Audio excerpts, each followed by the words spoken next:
Fermeture des banques, contrôle des capitaux, retrait en espèces plafonné durant une semaine.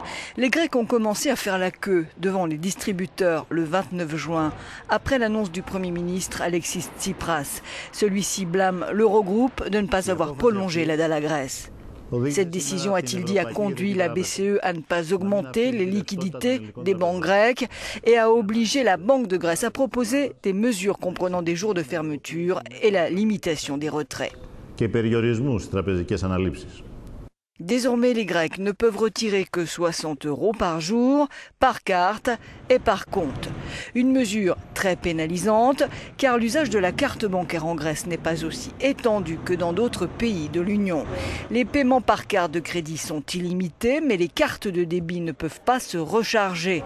Tous les paiements doivent se faire par virement électronique, mais les virements à l'étranger sont interdits.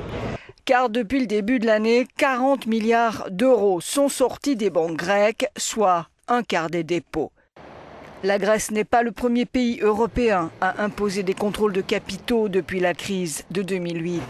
En mars 2013, Chypre avait dû fermer ses banques pendant 12 jours et imposer un plafond de retrait de 300 € par jour qui s'est prolongé de mars 2013 à mars 2014. Les contrôles ont duré au total 2 ans. Les épargnants avec plus de 100 000 € de dépôt ont subi de fortes pertes en échange d'un plan de sauvetage de la Troïka.